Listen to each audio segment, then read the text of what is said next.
Walau konten audio berdasarkan kisah nyata, beberapa adegan, tokoh, dan kejadian telah dimodifikasi untuk menambah unsur dramatis. Disarankan kenakan penyuara telinga untuk pengalaman yang lebih baik.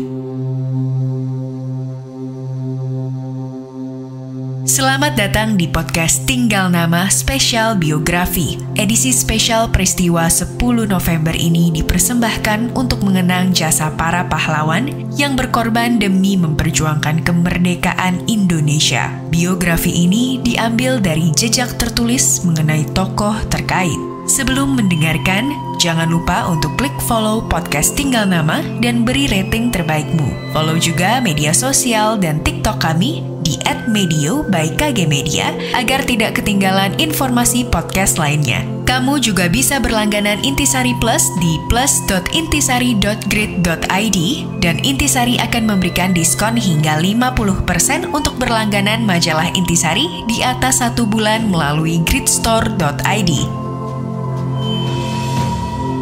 Lebih baik kita hancur lebur daripada tidak merdeka.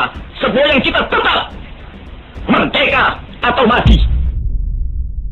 Nasionalis juga radikal. Kiranya dua kata itu tepat disandingkan dengan Profesor Dr. Mustopo. Kita mengenal nama Mustopo sebagai nama universitas.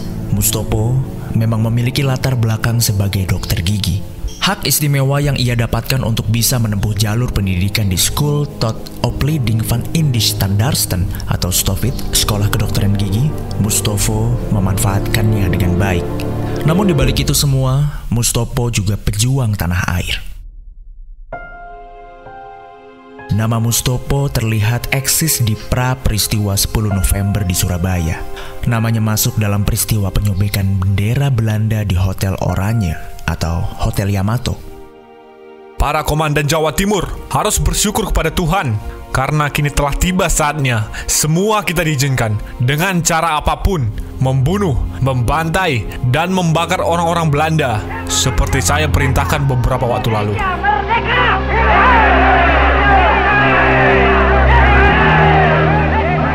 Kala itu, ia berperan sebagai pimpinan Badan Keamanan Rakyat. Ia mendapatkan informasi dari mahasiswa Fakultas Kedokteran Gigi yang menyamar menjadi staf hotel mengenai orang-orang Belanda yang ingin menggagalkan kemerdekaan, termasuk mengibarkan bendera Belanda. Mahasiswa-mahasiswa itu adalah anggota yang ia himpun ke dalam BKR. Pada tahun 1946, Mustopo dikirim ke Subang dan dipercaya memimpin pasukan Terate. Pasukan Terate adalah sebuah pasukan yang anggotanya terdiri dari para maling dan pekerja seks perempuan.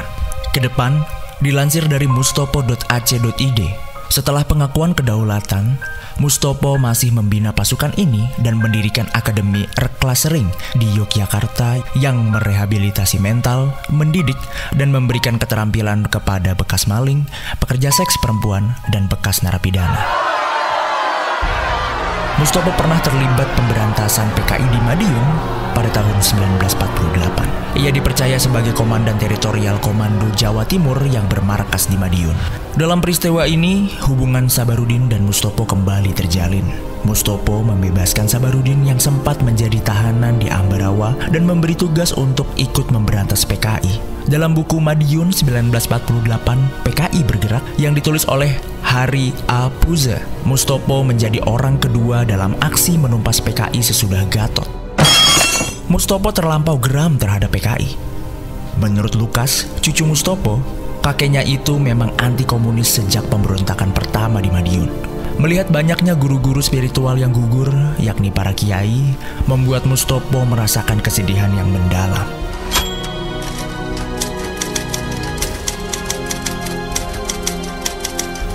Mustopo memang disebut sebagai jenderal eksentrik.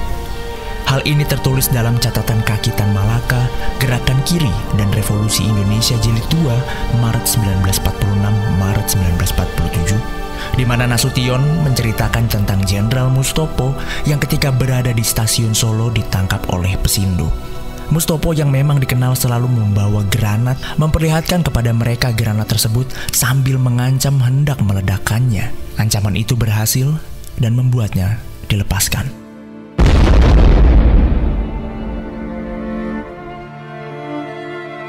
Namun, terlepas dari masalah mental maupun ide-ide nyentrik Mustopo, yang ia lakukan adalah wujud rasa cinta memperjuangkan tanah air.